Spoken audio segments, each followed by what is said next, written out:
السلام عليكم ورحمة الله وبركاته. الحمد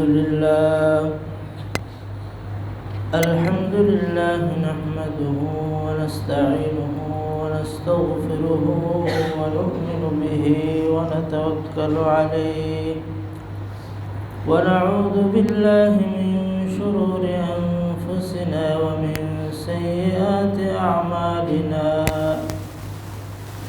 من يهده الله فلا مضل له ومن يضلل فلا هادي له، ونشهد أن لا إله إلا الله وحده لا شريك له، ونشهد أن محمدا عبده ورسوله أرسله بالحق بشيرا ونذيرا وداعيا إلى الله بإذنه وسراجا منيرا. أما بعد فأعوذ بالله من الشيطان الرجيم. بسم الله الرحمن الرحيم. وما أرسلناك إلا رحمة للعالمين. صدق الله مولانا العظيم.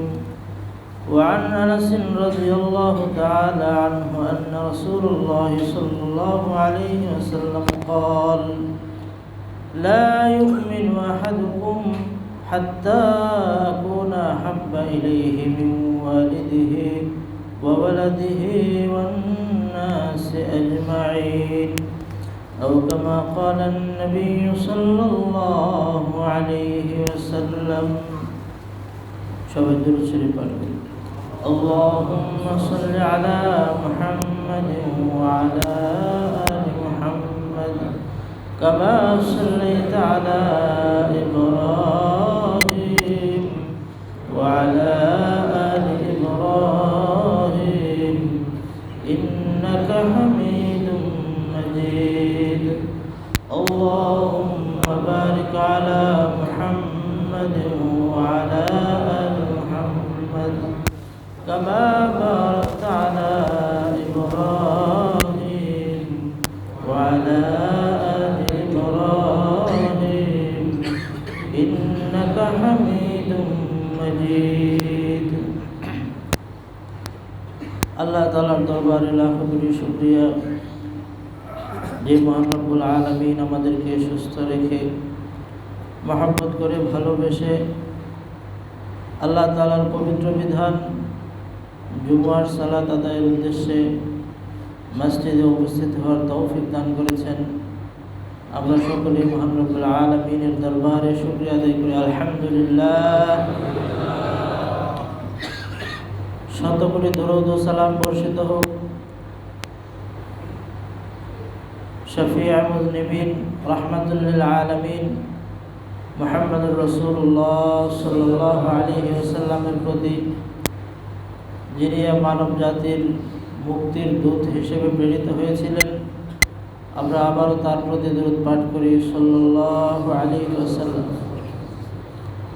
প্রিয় উপস্থিতি, আমি আপনাদের সম্মুখে পবিত্র কুরআনুল কারীমের অত্যন্ত সুপ্রসিদ্ধ একটি আয়াত সূরাতুল আম্বিয়ার 107 নম্বর আয়াত আমি তিলাওয়াত করেছি এবং সহিহুল বুখারীর একটি হাদিস পাঠ করেছি।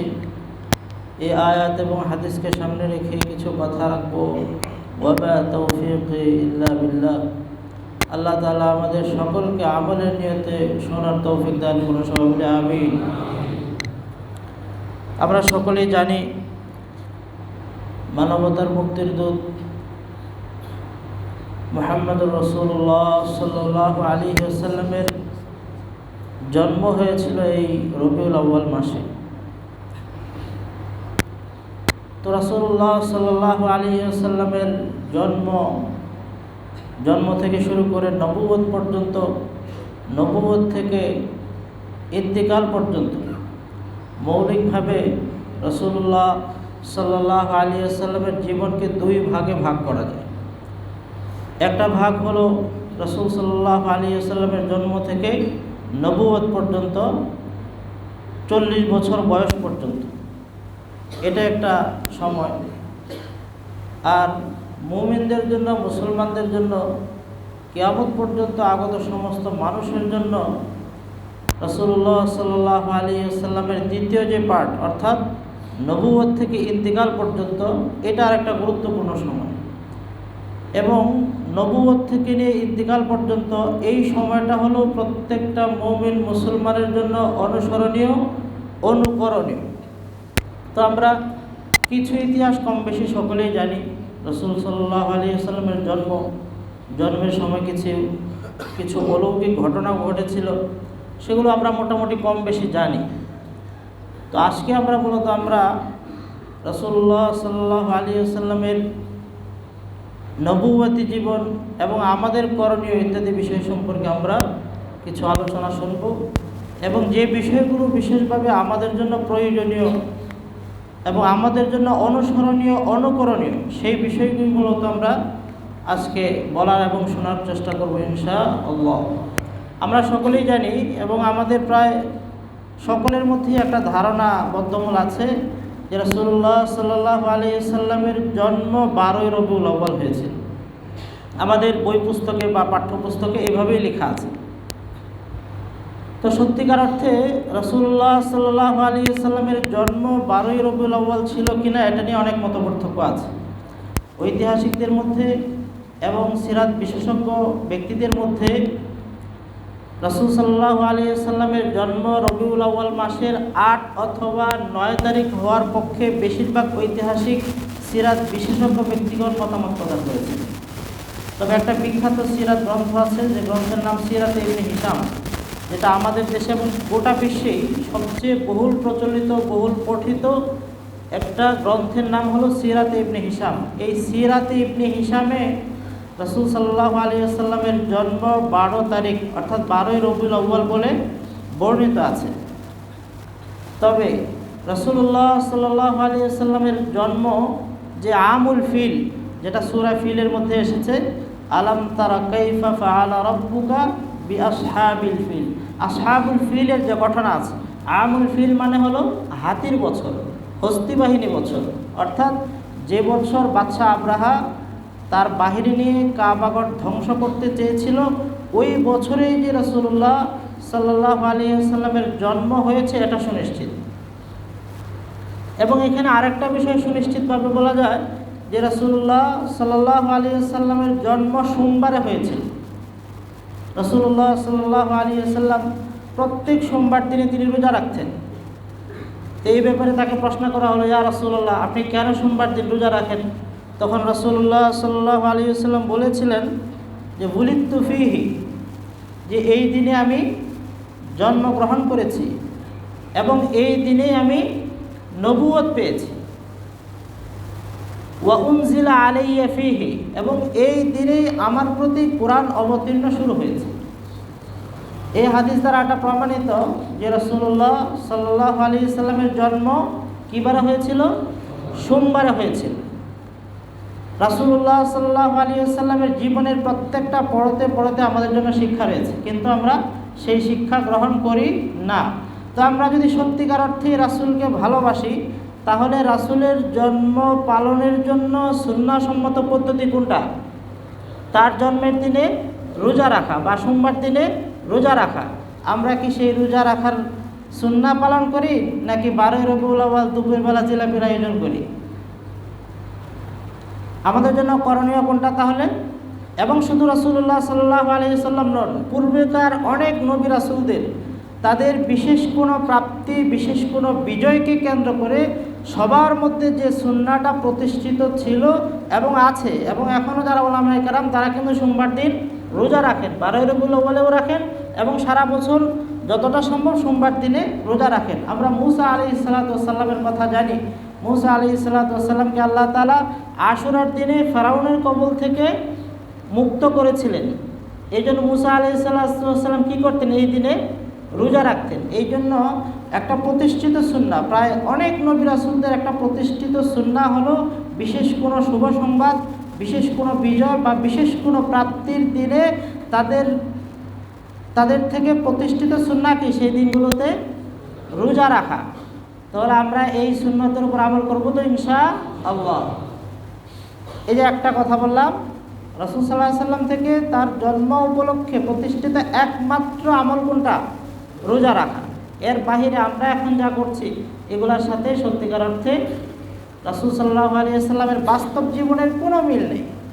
এমনকি আমাদের দেশে, বিশেষ করে ভারত উপমহাদেশে এবং আমাদের দেশে বাংলাদেশ, ভারত, পাকিস্তান সহ এই দক্ষিণ এশিয়ার দেশগুলোতে 12ই রবিউল আউয়াল যেভাবে ঘটা করে রাসূল সাল্লাল্লাহু আলাইহি সাল্লামের জন্মদিন পালন করা হয়, আরব বিশ্বের কোনো দেশে আপনি দেখবেন না, সৌদি আরব, মিশর, কাতার, বাহরাইন, ইয়েমেন সহ আরব বিশ্বের দেশগুলোতে আপনি দেখবেন না যে এইভাবে ঘটা করে তারা 12ই রবিউল আউয়াল পালন করে। মানে আমরা এখন কিন্তু দিবস কেন্দ্রিক মুসলমান হয়ে যাচ্ছে। যে যেমন ধরেন আজকে শুক্রবার দিনে মসজিদে মুসল্লি মোটামুটি জায়গা হয় না। আজকে ফজরের নামাজের মুসল্লির সংখ্যা এখানে কয়জন ছিল? তো এই মৌসুম ভিত্তিক বা দিন ভিত্তিক মাঝে মধ্যে এসে একটু হাজিরা দিয়ে গেলাম। আবার কি হয়, আমরা রাসূলকে ভালোবাসি, সবাই বলবো। আমি যদি সবাইকে জিজ্ঞাসা করি, সবাইকে এক বাক্যে কিন্তু আমরা এই কথাটাই বলবো। কিন্তু আমাদের বাস্তব জীবনে, আমার ব্যক্তি জীবনে, সামাজিক জীবনে, পারিবারিক জীবনে, এমনকি রাষ্ট্রীয় জীবনে আমরা কি কখনোই রাসূলের জীবন আদর্শকে ফলো করি? কখনোই না, একেবারেই না। এমনকি রাসূল কি শুধু আমাদের রাসূল, নাকি অন্য ধর্মের লোক যারা আছে তাদের জন্যও রাসূল? তাদের জন্যও রাসূল। কিন্তু বাস্তব সত্য হলো অন্য ধর্মের মানুষের সাথে আমাদের ধর্মীয় দৃষ্টিকোণ থেকে যে সম্পর্ক, আমরা মুসলমানরা নিজেরা নিজেদের মধ্যেই তো পারস্পরিক ছোটোখাটো বিষয়ের কারণে একজন আরেকজনকে সালাম পর্যন্ত দেই না।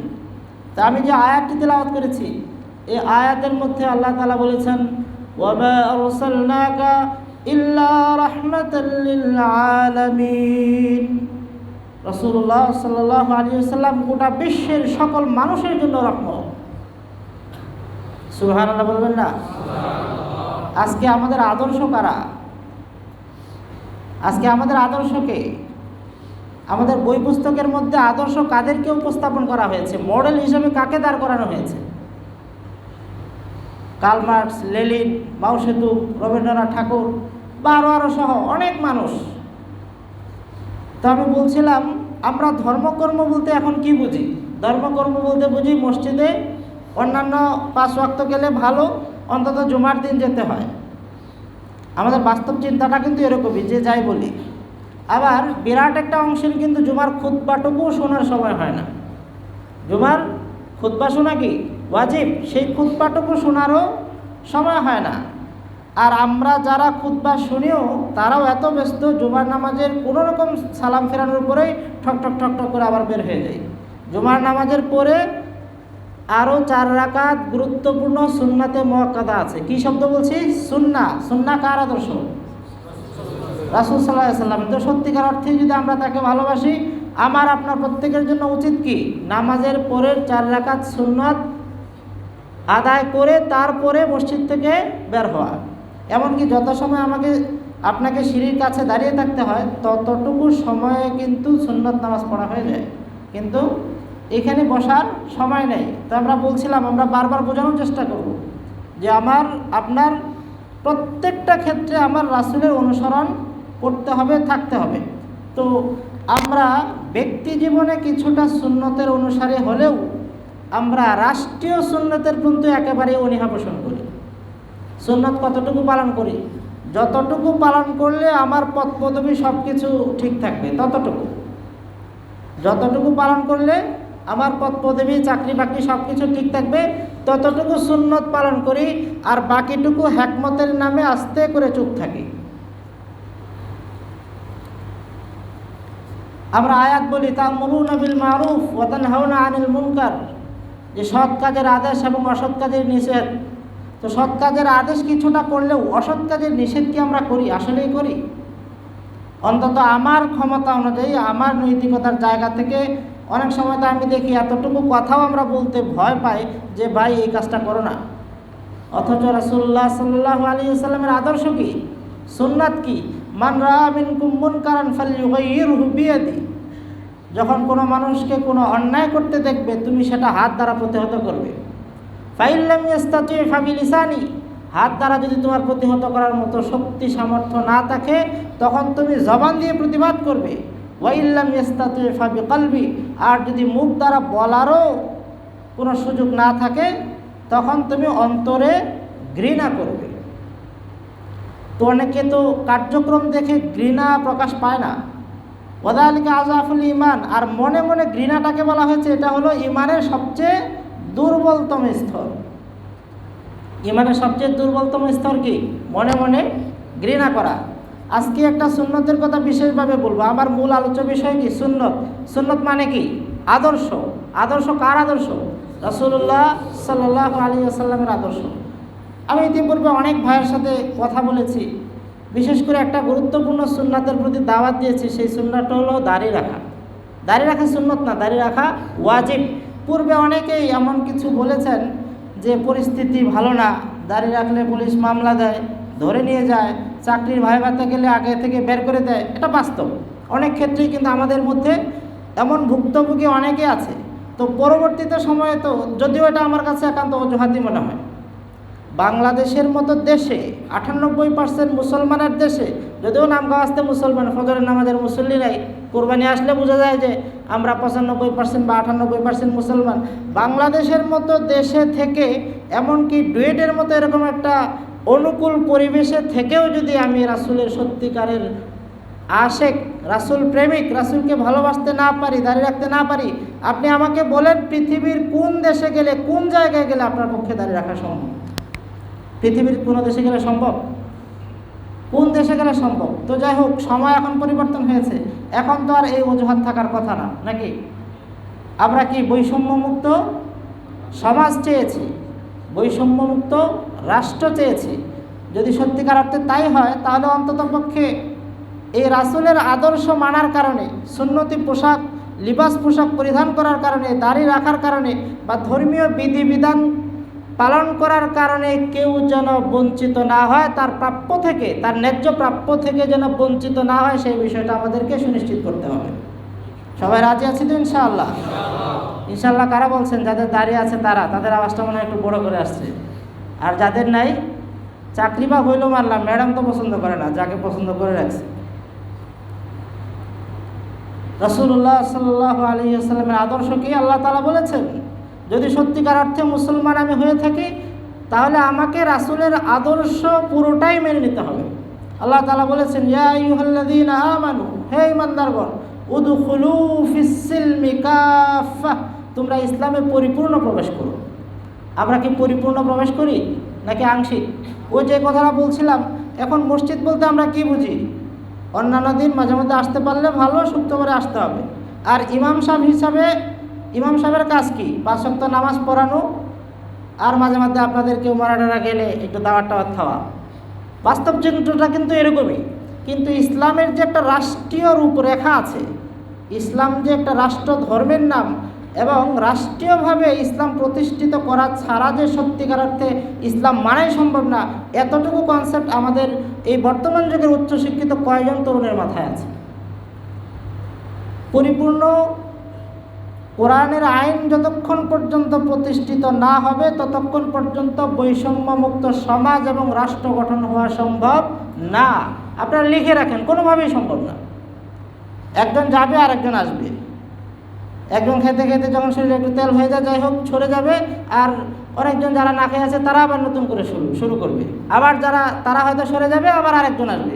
যতক্ষণ পর্যন্ত কোরআনের বিধান, আল্লাহর বিধান, রাসূলের বিধান যতক্ষণ পর্যন্ত রাষ্ট্রীয়ভাবে প্রতিষ্ঠিত না হবে, সত্যিকার অর্থে কখনোই বৈষম্যমূলক সমাজ প্রতিষ্ঠিত হওয়া সম্ভব না।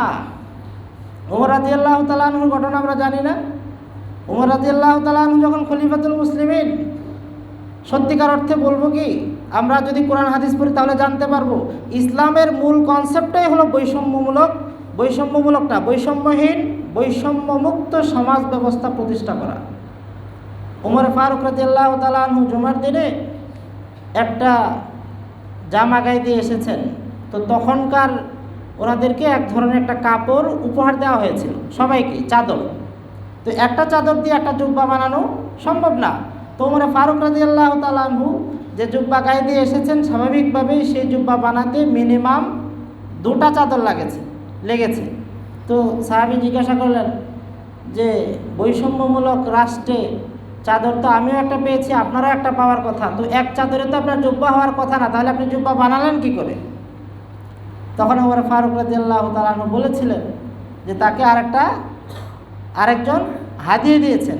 আমাদের সমাজে কি ওই ধরনের পরিস্থিতি এখনও তৈরি হয়েছে? আপনি বলতে পারবেন এই কথা? মসজিদে দাঁড়িয়ে বলতে পারবেন এই কথা যে আমার জন্য বরাদ্দ 5 টাকা, আপনার জন্য 10 টাকা কেন? আর রাসূলুল্লাহ সাল্লাল্লাহু আলাইহি ওয়াসাল্লামের আদর্শ যদি আমরা মেনে নেই, প্রতিষ্ঠিত করতে পারি, তাহলে বৈষম্যহীন বৈষম্যমুক্ত সমাজ প্রতিষ্ঠা করা সম্ভব।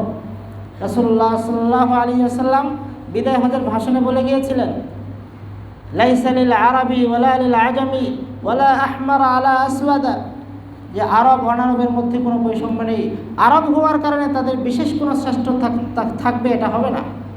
সাদা কালোর মধ্যে কোনো ভেদাভেদ নেই, সাদা কালোর মধ্যে কোনো ভেদাভেদ নেই। আমাদের সমাজে ভেদাভেদ আছে না নাই? অনেক বড় বড় মানুষ যাদেরকে আপনি সালাম দেবেন, সালামের উত্তরটা পর্যন্ত দেয় না, এমন শিক্ষিত মানুষ আমাদের সমাজে আছে না নাই? আমাকেও এর আগেও এই কথাটা আমি অনেকবার বলেছি, অনেকে আমাকে সতর্কবাণী দিয়েছেন যে হুজুর বলতেছেন তো, কখন যে কবে কোন দিন যে কোন বিপদ নেমে আসে, আল্লাহর কাছেও তো জবাব দিতে হবে নাকি? মা ইয়ালফিজু মিন কাউলিন ইল্লা লাদাইহি রাকীবুন আতীদ। এই যে প্রত্যেকটা কথা বলতেছি, প্রত্যেকটা কথা, ভালো কথা মন্দ কথা সব কিছুই লিপিবদ্ধ হচ্ছে, সব কিছুর জবাব আল্লাহ তাআলার কাছে দিতে হবে। তাই হোক, সব কথা সারমর্ম যে কথাটা বলছিলাম, আমাকে আপনাকে আমার ভালো লাগলেও না লাগলেও আল্লাহ তাআলা যে বিধান দিয়েছেন, রাসূলের যে আদর্শ, সে আদর্শ মেনে নিতে হবে। আল্লাহ তাআলা বলেছেন, মা আতাকুমুর রাসূলু ফাখুযুহু ওয়া মা নাহাকুম আনহু ফান্তাহু। তোমাদের রাসূল যা নিয়ে এসেছেন তা তোমরা আঁকড়ে ধরো, ওয়া মা নাহাকুম আনহু ফান্তাহু, আর তোমাদের রাসূল যা থেকে নিষেধ করেছেন তা থেকে তোমরা বিরত থাকো। তো আমরা কি সত্যিকার অর্থেই আমাদের রাসূল যা নিয়ে এসেছেন তা গ্রহণ করেছি? কথায় কথায় মিথ্যা কথা, কথায় কথায় মিথ্যা কথা, জিনা, ব্যভিচার, মদ, গাঁজা, ইয়াবা, সুদ, ঘুষ, কোনটা নাই আমাদের সমাজে? কোন অন্যায় কাজটা আমরা করি না? এই যে আমরা যারা বৈষম্যমুক্ত আন্দোলন করেছি, আমরা চাই যে সমাজে যেন কোনো বৈষম্য না থাকে। এরপরে কিন্তু আমরা কিছু মানুষ আবার নিজেরাই বৈষম্যের পক্ষে, নিজের স্বার্থের পক্ষে বিভিন্ন ধরনের যুক্তি দেওয়া শুরু করেছি। আমি নিজেই এটা ভুলে গিয়েছি যে কদিন আগেই তো আমি বৈষম্যমুক্ত সমাজ প্রতিষ্ঠার আন্দোলন করলাম, তো এখন আবার আমি নিজেই যে দাবি করতেছি সেটার মধ্যেই তো বৈষম্য হয়ে যাচ্ছে। আমরা কতটুকু বৈষম্যের মুক্তি চাই? যতটুকু আমার স্বার্থের জন্য হয়। যখন আমার স্বার্থে কোনোভাবে আঘাত লাগে, তখন আর আমরা এই বৈষম্য মুক্তি চাই না, তখন আস্তে করে চুপ থাকি, কানে শুনি না। এরকম হয় কি হয় না? হয়, অনেক ক্ষেত্রে হয়, আপনারা দেখবেন এরকম হয়। তো যাই হোক, মৌলিক যে কথাটা বলছিলাম, যে জীবনের সকল ক্ষেত্রে আমাকে রাসূলের সুন্নাহ আদর্শ মেনে নিতে হবে। আর এই দাড়ি রাখা হলো একটা শিআর ইসলাম, ইসলামের নিদর্শন। এটা কিন্তু অত্যন্ত গুরুত্বপূর্ণ একটা বিধান। আমরা অনেককেই দেখি, অনেকে আমরা পাঞ্জাবি টুপি পরি, মাশাআল্লাহ খুবই ভালো, কিন্তু আমরা দাড়ি রাখি না। অথচ আমি এই কথা বলছি না যে আপনারা পাঞ্জাবি টুপি বাদ দেন, শুধু দাড়ি রাখলে হবে, এটা বলছি না। কিন্তু পাঞ্জাবি টুপির চেয়েও দাড়ি রাখা অনেক বড় গুরুত্বপূর্ণ সুন্নাহ, গুরুত্বপূর্ণ ওয়াজিব। এবং এই দাড়ি কাটা এমন একটা গুনাহ, যে গুনাহ 24 ঘন্টা চলতে থাকে, যে গুনাহ 24 ঘন্টা চলতে থাকে। আপনি যত ভালো কাজই করেন, এই গুনাহ আপনার কাছে চলতে থাকবে। আল্লাহ তাআলা বানিয়েছেন পুরুষ, তো পুরুষ মানুষের বৈশিষ্ট্য একটা বয়সে তার মুখে দাড়ি গজাবে। আল্লাহ তাআলা বানিয়েছেন নারী, নারীর একটা বৈশিষ্ট্য যে তার মুখে দাড়ি থাকবে না। তো আমাদেরকে আল্লাহ তাআলা পুরুষ হিসাবে যে বৈশিষ্ট্য দিয়েছেন, সেই বৈশিষ্ট্য তো ন্যাচারালি আপনাকে আমাকে মেনে নেওয়া উচিত। এবং দাড়ি যে কাটতে হয়, এটা কিন্তু অনেক পরে শয়তান শিখাইছে। আগেকার যুগে, আরও কয়েকশো বছর আগের ইতিহাস যদি আপনি দেখেন, রাসূল সাল্লাল্লাহু আলাইহি সাল্লামের যুগে এবং তারও পূর্ববর্তী যুগে, তারপরেও বেশ কিছু যুগ পর্যন্ত এটাই প্রতিষ্ঠিত ছিল, সে মুসলমান হোক আর বেদিন হোক, পুরুষ মানুষ তার মুখে দাড়ি থাকবে, এটা ছিল পুরুষের বৈশিষ্ট্য। এখন এই বৈশিষ্ট্য কিন্তু আমরা যতটা পারি চেঞ্জ করে ফেলছি। আবার এখন ইয়াং তরুণদের মধ্যে আরও দেখা যায় এরা দাড়ি তো রাখেই না, দাড়িকে কেটে কুটে আরও কত ধরনের ব্যঙ্গচিত্র যে তৈরি করে হিসাব নাই। এটা কেউ এদিকে রাখে, কেউ আবার এই গালের চিপা দিয়ে এরকম করে চিকন করে রাখে, অদ্ভুত ধরনের স্টাইল। এক তো রাখতেছি না, এক অপরাধ করতেছি, আবার সেটাকে বিকৃত করে আরেক অপরাধ করতেছি। আমরা সেই অপরাধ ইনশাল্লাহ করব না, আসতে হয়ে গেছে এখন। আমরা এই অপরাধ করব না। আচ্ছা, সবাই যদি বাংলাদেশের সব ছেলে, সব মুমিন মুসলমান যদি দাঁড়িয়ে রাখে দেয়, তাহলে এখন মানলাম সরকার আছে, তারপরে যদি কখনো চেঞ্জ হয়, চাকরি তো এই দেশের মানুষকেই দিতে হবে নাকি? কাউকে না কাউকে তো সিলেক্ট করতে হবে। ধরেন একটা নিয়োগ পরীক্ষা 5 জন 10 জন টিকলেন, সবাই সুন্নতি লেবাস, সবারই সুন্নতি পোশাক আছে, তো কি করবে তখন? কিছু করার থাকবে? এই জন্য আমরা, এটাও একটা প্রতিবাদ, আমরা কেউ যেন এই বাহানায় এখন যেন এই পাপ আর এই কাজ যেন না করি। রাসূলুল্লাহ সাল্লাল্লাহু আলাইহি ওয়াসাল্লাম বলেছেন, সহিহুল বুখারীর হাদিস, খালিফুল মুশরিকিন, তোমরা মুশরিকদের বিরোধিতা করো, আউফিরুল লুহা, দাড়ি লম্বা করো, ওয়াহফুস শাওয়ারিব, মুছ খাটো করো। এখন আবার আরেক ডিজিটাল পদ্ধতি বের হয়েছে, এরা দাড়িও কাটে না, গোঁফও কাটে না। ইসলামের প্রত্যেকটা বিধান সুন্দর। ইন্নাল্লাহা জামিলুন ইউহিব্বুল জামাল, আল্লাহ তাআলা নিজে সুন্দর এবং তিনি সৌন্দর্যকে পছন্দ করেন। এবং যারা গোঁফ কাটে না, এরা আবার নিজেদেরকে বিজ্ঞান মনস্ক দাবি করে। আচ্ছা, আমি অত সায়েন্স বুঝি না, আপনারা অনেকেই সায়েন্স বুঝেন, আর যারা সায়েন্স বুঝেন না তারা আমার সাথে আপাতত যোগ দেন। এই যে গোঁফ কাটে না, এরা ভাত খায় কেমনে? এরা পানি পান করে কেমনে? তো সারাদিন যে বাহিরে আমরা আসা যাওয়া করি, দেখেন রাসূলের সুন্নাহ কত সুন্দর। রাসূলের সুন্নাহ কি? খাবারের সময় এই হাতের কবজি পর্যন্ত ভালো করে ধুয়ে তারপরে খাবার আহার করা।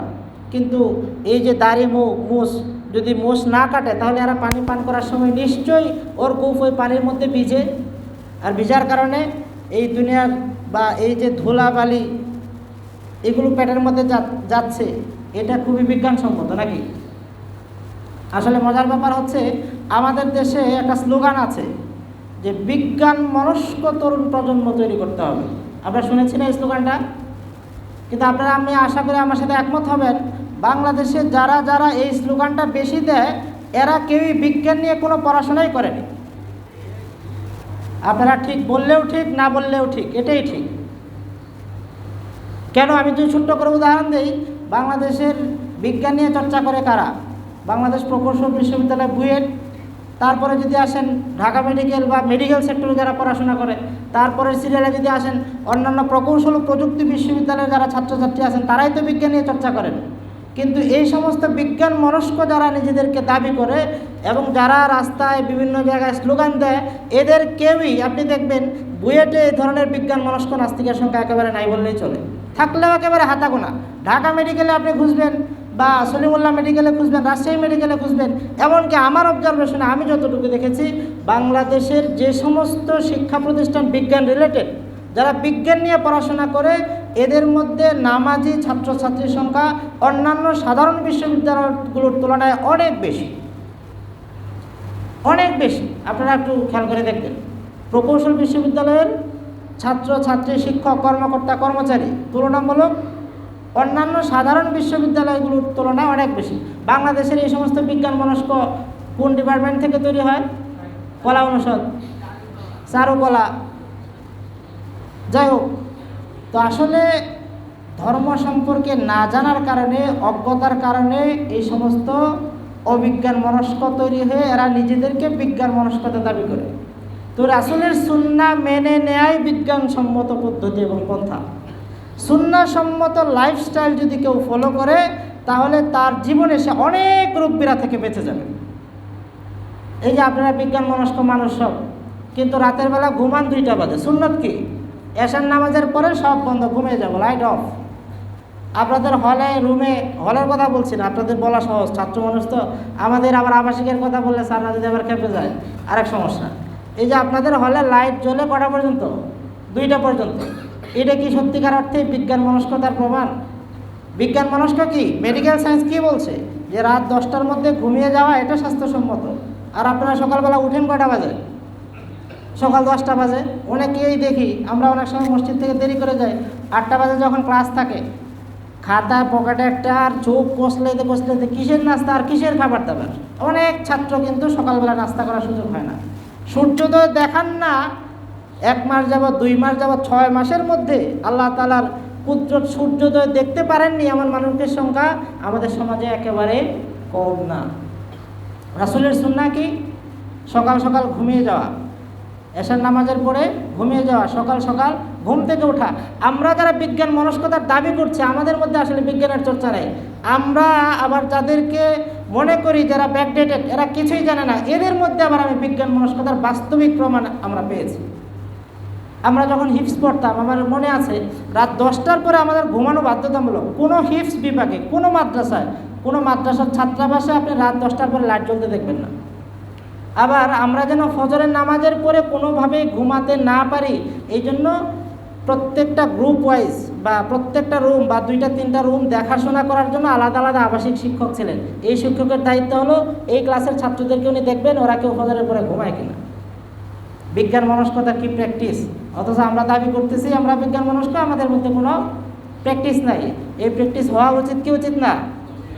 আজকে থেকে সবাই 10টা বাজে ঘুমাবেন নাকি? মনে হচ্ছে না। আর একটু জোরে বলেন ইনশাআল্লাহ। একটু মেনে দেখেন, অনেক মানুষের ফজরের নামাজের জামা ছুটে যায়। কেন ছুটে যায়?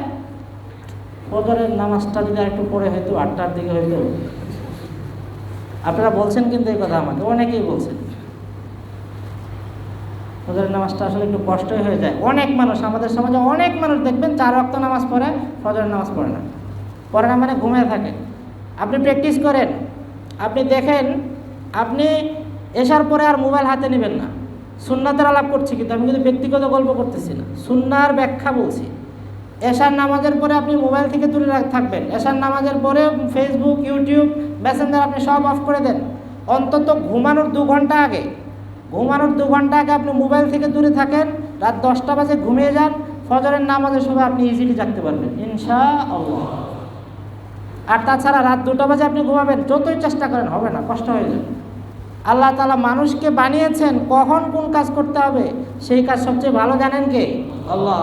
আল্লাহ তাআলা বলেছেন ওয়াজআলনাল লাইলা লিবাসা, রাতকে বানিয়েছেন আল্লাহ তাআলা ঘুমের জন্য। ওয়াজআলনান নাহারা মাআশা, দিনকে বানিয়েছেন আল্লাহ তাআলা কাজের ক্ষেত্র হিসেবে। এখন তো আমরা রাতকে দিন বানিয়ে ফেলছি, দিনকে রাত বানিয়ে ফেলছি, যার কারণে আস্তে আস্তে বড় বড় রোগরা আমাদের মধ্যে আস্তে আস্তে আমাদের দেহকে নষ্ট করে দিচ্ছে, ধ্বংস করে দিচ্ছে। জীবনের সর্বক্ষেত্রে যদি আমরা সুন্নাহকে ফলো করতে পারি, তাহলে আমরা দুনিয়াতেও মুক্তি পাবো ইনশাআল্লাহ, পরকালেও মুক্তি পাবো। আমরা অনেক সময় অনেক সুন্নাত এখন মানি না। কেন মানি না? আসলে কি আমরা নিজেদেরকে খুব আপডেট মনে করি, বা এরকম ধারণা আমাদের মধ্যে আসে কিনা যে এই 1400 বছর আগের সুন্নত কি এই যুগের সাথে যায়? যদি আপনার মনে করেন কারোর মধ্যে এই ধরনের ধারণা থাকতে পারে, আপনি একটু কম্পেয়ার করেন, পড়াশোনা করেন, রাসূলের জীবনী পড়েন, সিরাত পড়েন, আর রাহিকুল মাকতুম পড়েন, সিরাত ইবনে হিশাম পড়েন, বা অন্যান্য যারা দুনিয়ার জাগতিক বিভিন্ন বিদ্যায় পারদর্শী তাদের বই পুস্তক পড়েন, আপনার চোখ খুলে যাবে, অন্তর্চক্ষু খুলে যাবে। যদি কাউকে অনুসরণ করতে হয়, সেই ব্যক্তি নবী মুহাম্মদুর রাসূলুল্লাহ সাল্লাল্লাহু আলাইহি ওয়াসাল্লাম ছাড়া আর কে হতে পারে পৃথিবীর? রাসূলুল্লাহ সাল্লাল্লাহু আলাইহি ওয়াসাল্লাম বলেছেন, মা মিন মুসলিমিন ইয়াশহাদু আল্লা ইলাহা ইল্লাল্লাহ ওয়া আন্না মুহাম্মাদান আবদুহু ওয়া রাসূলুহু ইল্লা হারামাল্লাহু আলাইহিন নার। যে ব্যক্তি রাসূলুল্লাহ সাল্লাল্লাহু আলাইহি ওয়াসাল্লামকে আল্লাহ তাআলার নবী এবং রাসূল হিসেবে স্বীকৃতি দেবে, আল্লাহ তাআলা তার উপর জাহান্নাম হারাম করে দেবে। আমরা সবাই জান্নাতে যেতে চাই না? তাহলে কি করতে হবে? কালকেও ফজরের নামাজের পরে 8টা বাজে উঠতে হবে ঘুম থেকে, নাকি? পরীক্ষার দিন আবার কিছু ছাত্র বাড়ে যায়, এটা ভালো, এটা ভালো দৃষ্টিকোণ যে আমরা অন্তত বিপদে পড়লে আল্লাহ তাআলাকে একটু ডাকি। কিন্তু সত্যিকার মুমিনের পরিচয় কি? ফিসসাররাই ওয়াদ-দাররা, সুখে দুঃখে, পরীক্ষা থাকুক বা না থাকুক, সব সময় আল্লাহ তাআলা ডাকে যে সাড়া দিবে, সেই প্রকৃত মুমিন। হাইয়া আলাস সালাহ, হাইয়া আলাল ফালাহ অর্থ কি? এসো কল্যাণের দিকে। হাইয়া আলাস সালাহ, এসো সালাতের দিকে। হাইয়া আলাল ফালাহ, এসো কল্যাণের দিকে। কল্যাণ কোথায়? নামাজের মধ্যে। আমরা শান্তি চাই, কিন্তু শান্তি পেতে হলে যা যা করণীয় সেটা আমরা করি না। এই জন্য আমাদেরকে শান্তি পেতে হলে রাসূলুল্লাহ সাল্লাল্লাহু আলাইহি ওয়াসাল্লামকে পড়তে হবে। আমরা দুনিয়ার অনেক কিছু পড়ি, অনেক কিছু লিখি, অনেক কিছু শুনি, অনেক কিছু জানি, শুধুমাত্র রাসূলকে পড়ি না, রাসূলকে চিনি না, রাসূলকে জানি না, রাসূলকে মানিও না, জানার, মানার, শিখার, শোনার চেষ্টাও করি না। যার কারণে দুনিয়াও আমাদের থেকে দূরে, পরকাল তো আমাদের জন্য নাই। একটু চেষ্টা করেন, প্র্যাকটিস করেন। আমরা যদি সত্যিকার অর্থেই রাসূলুল্লাহ সাল্লাল্লাহু আলাইহি ওয়াসাল্লামের অনুসারী হতে পারি, তাহলে আল্লাহ তাআলা আমাদেরকে ক্ষমা করে দেবেন। আল্লাহ তাআলা বলেছেন, কুল ইন কুনতুম তুহিব্বুনাল্লাহ ফাত্তাবিউনি ইউহিব্বুকুমুল্লাহ। আমাদের দেশে আবার বিভিন্ন রকম আশিকে রাসূল আছে, যাদের চেহারা সুরত দেখে আশিকে রাসূল তো দূরের কথা, দেখে শয়তানের মতো মনে হয়, কিন্তু দাবি করে কি তারা আশিকে রাসূল। আশিকে রাসূল হতে হলে রাসূল যা করে গেছেন, যা করতে বলেছেন তা করতে হবে, যা থেকে নিষেধ করেছেন তা থেকে বিরত থাকতে হবে। দাবি করার নাম আশিকে রাসূল না। নামাজ নাই এক ওয়াক্ত, সুন্নতের কোনো পরোয়া নাই, সুন্নতের বিন্দুমাত্র ধারে কাছেও নাই, কিন্তু তারপরেও বড় দাবিকারী আশিকে রাসূল। আর প্রত্যেকটা মুমিন মুসলমান হিসেবে রাসূলুল্লাহ সাল্লাল্লাহু আলাইহি ওয়াসাল্লাম যে রিসালাতের দাওয়াত নিয়ে এসেছেন, সেই দাওয়াতের কাজ আমাদেরকে করতে হবে। আমরা যারা 5 ওয়াক্ত নামাজ পড়ি, আমাদের প্রত্যেকের উপর আল্লাহ তাআলার পক্ষ থেকে, রাসূলের পক্ষ থেকে এই দায়িত্ব অর্পিত। আমাকে অবশ্যই সেই দায়িত্ব পালন করতেই হবে। সহিহ বুখারীর হাদিস, রাসূলুল্লাহ সাল্লাল্লাহু আলাইহি ওয়াসাল্লাম বলেছেন, আলা কুল্লুকুম রাঈন ওয়া কুল্লুকুম মাসউলুন আন রাইয়াতিহি। তোমরা প্রত্যেকেই দায়িত্বশীল, আর তোমাদের প্রত্যেককেই তোমার দায়িত্ব সম্পর্কে জিজ্ঞাসা করা হবে। আমরা যদি আমাদের ইসলাম ধর্মের বিধানগুলোর দিকে দেখি, আমরা কি কি করি ধর্মের বিধান হিসাবে? নামাজ পড়ি, রোজা রাখি, হজ করি, যাকাত দেই, ইত্যাদি কাজ আমরা করি। আরও বেশ কিছু আছে, কিন্তু এই যে নামাজ পড়া, 5 ওয়াক্ত নামাজ পড়া, এটা কি রাসূলুল্লাহ সাল্লাল্লাহু আলাইহি ওয়াসাল্লাম তার নবুয়তি জীবনে 23 বছর করেছেন? বলেন, কয় বছর করেছেন? নামাজ ফরজ হওয়ার পরে রাসূল কয় বছর জীবিত ছিলেন? কয় বছর? নামাজ ফরজ হয়েছে কত সালে? দেখছেন আমাদের অবস্থা। নামাজ কত সালে ফরজ হয়? মেরাজের রাত্রিতে নামাজ ফরজ হয় না 5 ওয়াক্ত?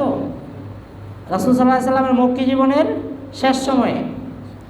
তো মোটামুটি ধরে নিই আমরা 13 বছর। মাদানী জীবনের শুরুর দিকে, মক্কি জীবনের শেষের দিকে নামাজ ফরজ হয়। তো তার মানে রাসূল সাল্লাল্লাহু আলাইহি ওয়াসাল্লাম 5 ওয়াক্ত নামাজ পড়েছেন কয় বছর? 13 বছর। হজ ফরজ হয়, যাকাত ফরজ হয় কত হিজরিতে? 2য় হিজরিতে। তাহলে মোটামুটি আমরা ধরতে পারি 11 বছর, 12 বছর। বা কুরবানি, ঈদ, এগুলো কখন? সেই 2য় হিজরি থেকেই শুরু। তাহলে আমরা বলতে পারি 10 বছর, 12 বছর। কিন্তু একটা কাজ, যে কাজটা রাসূলুল্লাহ সাল্লাল্লাহু আলাইহি ওয়াসাল্লাম তার জীবনের, নবুয়তি জীবনের শুরু থেকে শেষ পর্যন্ত করেছেন, সেটা হলো দাওয়াতি কাজ। সেটা হলো দাওয়াতি কাজ। কিন্তু সেই দাওয়াতটা রাসূল কাকে দিয়েছিলেন? মুসলমানকে নাকি অমুসলমানকে? আর একটু জোরে বলেন, কাদেরকে? ভয় পাচ্ছেন নাকি? ভয়ের কিছু নাই, অমুসলিমদেরকে দাওয়াত দিয়েছেন। এখন আমরা কিন্তু আমাদের মুসলমান পরিমণ্ডলে কিছু দাওয়াত দিলেও অমুসলিমদের কাছে কিন্তু আমরা কখনোই দাওয়াতটা পৌঁছাই না। এই জন্য আমাদেরকে, এখন আমরা অনেকেই বলি, অনেকে আবার তিরস্কার করে যে রাসূল দাওয়াত দিয়েছেন অমুসলিমদেরকে, আপনারা খালি মুসলমানদেরকে দাওয়াত দেন।